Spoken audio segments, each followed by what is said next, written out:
Bismillahirrahmanirrahim. Alif Lam Mim.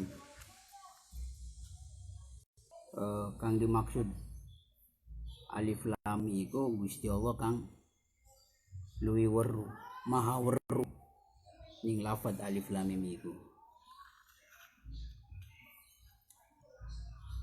Zalikal kitabu. Kitab iki kitab kang diwaca ning Kanjeng Nabi Muhammad sallallahu alaihi wasallam kang langka keraguan, tidak ada keraguan. Sebabnya apa tidak ada keraguan? Sebabnya Al-Qur'an iku tekae sing Gusti Allah. Min indillah, tekae sing sandinge Gusti Allah. Jumlah nafi iku khobar, ya. Mubtada khobar iku lafadz dzalika. Dzalika iku adalah isyarah, ya, isyarah. Karena apa? Karena memuliakan, li ta'zim, ya. Beli nganggo hadza tapi dzalika. Dzalikal kitab ta'zim. Bahkan tidak ada keraguan itu juga menunjukkan, ya, sebagai petunjuk hudan. Ya, ini merupakan khobar yang kedua aihadin. Ini petunjuk lil muttaqin, bagi orang-orang yang bertakwa. Takwa itu apa? Ya, orang-orang yang sampai pada tujuannya, pada ketakwaan. Apa itu orang-orang yang bertakwa itu?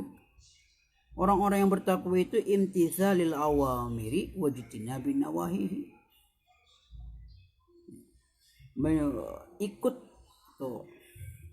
Mengikuti perintahnya dan menjauhi larangan-larangannya. Itu takwa. Ya. Karena ketakwanya itu, ya, ketakwaan tersebut itu menjauhkan diri dari neraka. Nah ini, sehingga kalau sudah bertakwa itu maka ada lafaz selanjutnya, lafaz alladzina yu'minuna bil ghaib. Nah, ini ciri orang yang beriman. Orang yang beriman itu adalah membenarkan perkara yang gaib, perkara yang samar. Apa saja perkara-perkara yang samar itu? Perkara yang samar itu adalah orang yang nanti dibangkitkan dari kubur, itu kan samar. Perkara yang nanti jauh ke depan, yang setiap orang itu tidak bisa mengetahui kebenaran. Orang yang tahu itu hanya orang-orang yang tertentu saja. Ya, manusia-manusia biasa itu samar untuk mengetahui dibangkitkan dari kubur, adanya surga, adanya neraka. Itu orang-orang yang samar. Hanya orang-orang yang tertentu yang tahu betul nanti pada akhir zaman itu akan dibangkitkan dari kubur. Ya, kepercayaan orang yang beriman itu kan nanti manusia akan dibangkitkan dari kubur. Nah, manusia dibangkitkan dari kubur, kemudian bangun dari kubur dalam bentuk rupa yang berbeda-beda dengan berbagai macam rupa, kemudian digiring di arah padang mahsyar dan memohon syafaat kepada para nabi, tapi akhirnya itu akan syafaat itu dari Kanjeng Nabi Muhammad SAW, yang meminta kepada Nabi Adam, kepada Nabi Ibrahim, tidak bisa memberikan syafaat. Yang bisa memberikan syafaat itu nanti Kanjeng Nabi Muhammad SAW. Berbondong-bondong ingin segera dikeluarkan dari kehidupan padang mahsyar, yang orang ketika berada dalam kehidupan padang mahsyar itu dia akan mendapatkan keteduhan ataupun tidak keteduhan, ya istilahnya ayub-ayub yang tidak ada ayub-ayub kecuali ayub-ayub ya Gusti Allah kan, bukan. Jadi kan berarti hanya orang-orang yang diberikan kenikmatan ketika berada di padang mahsyar yang matahari itu sangat dekat sekali, sehingga orang berbondong-bondong ingin segera dikeluarkan dari arah kehidupan padang mahsyar. Itu gaib. Ya. Persoalan gaib itu kan persoalan ada alam jabarut, ada alam malakut kan begitu. Ya, kehidupan alam dunia, gaibnya alam dunia itu kan disebut sebagai alam malakut. Itu bangsa gaibnya alam dunia. Ada nanti di akhirat itu bangsa gaibnya alam akhirat disebut alam jabarut kan begitu. Itu samar dan orang itu harus yakin dengan persoalan samar itu. Dan orang-orang yang yakin dengan persoalan samar itu adalah orang-orang beriman gitu. Nah, kemudian mendirikan sholat. Ya, ayatu nabiha bihuquqiha, maksudnya apa? Maksudnya mendatangkan hak-haknya sholat. Gitu. Ya sholat itu kan wajib. Ya, dia tidak akan sah tanpa wudhu, maka dia harus berwudhu. Ma la yatimul wajib illa bihi fahuwa wajib kan begitu. Jadi wudhu pun jadi wajib. Kalau tidak ada wudhu, ya maka tidak sah.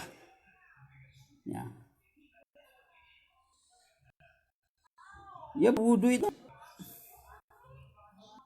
sesuatu hal yang bisa digunakan untuk melakukan perbuatan yang lain yang diperbolehkan secara kebolehannya. Ya, orang membaca Quran juga harus berwudu. Tidak berwudu kan tidak baik, maka harus berwudu. Nah, itu. Jadi sholat itu adalah sesuatu hal yang wajib dikerjakan oleh orang-orang yang beriman. Kalau tidak sholat ya berarti tidak beriman kan begitu. Ya.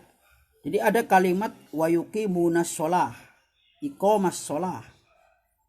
Kalimat iqamah sholah ini menunjukkan bahwa lafaz iqamah itu adalah suatu lafaz yang bukan hanya dilaksanakan tapi juga dipraktekkan, diaktualisasikan dalam kehidupan sehari-hari tentang kebaikan daripada sholat itu.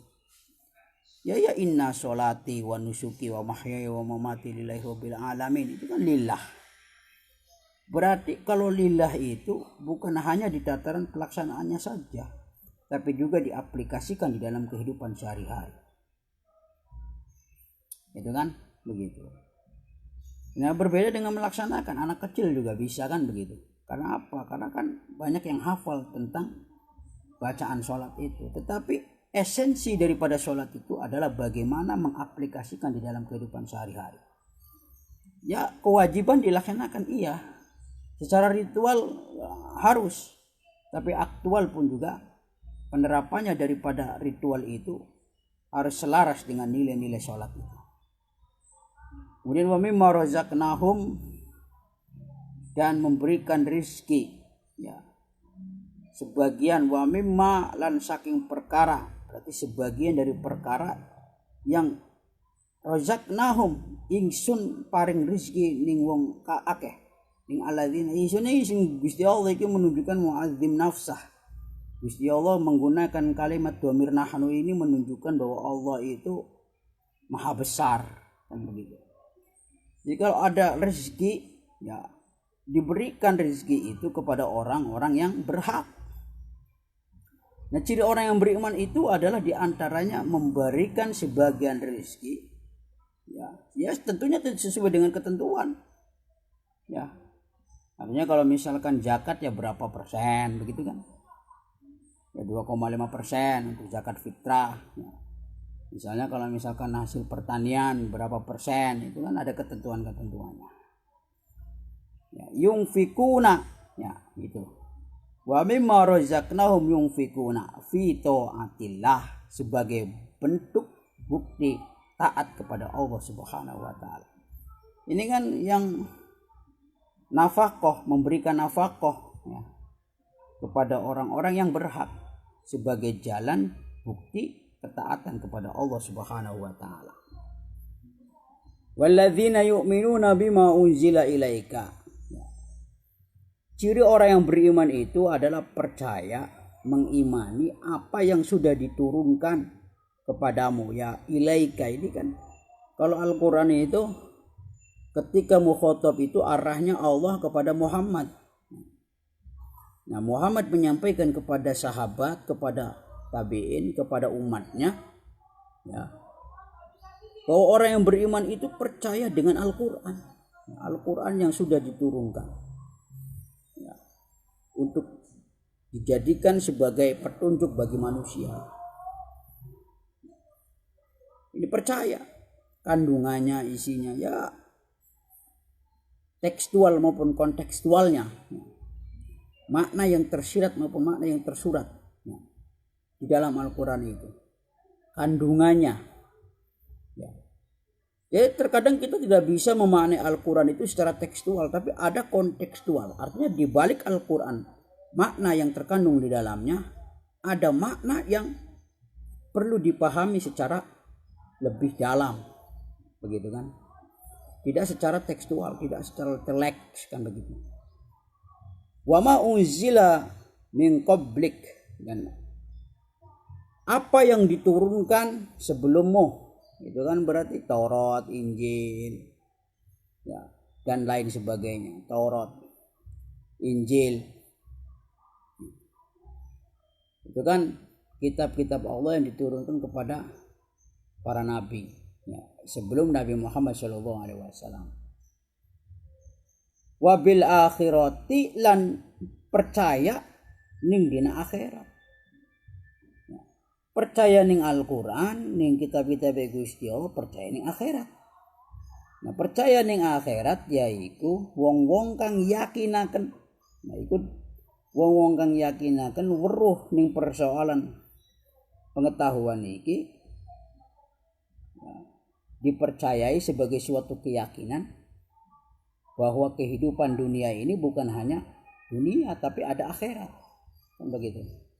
Sehingga akhirat itu adalah orientasi daripada kehidupan orang-orang yang beriman. Makanya kalau saya teringat dengan almarhum Kang Moh Jaga Satru, jadi dunia itu minangka buntut, akhirat itu minangka endas.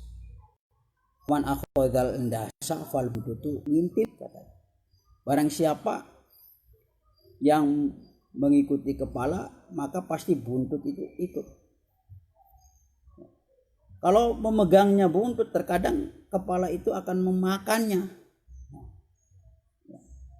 Terlepas, ya, terkadang terlepas buntut itu.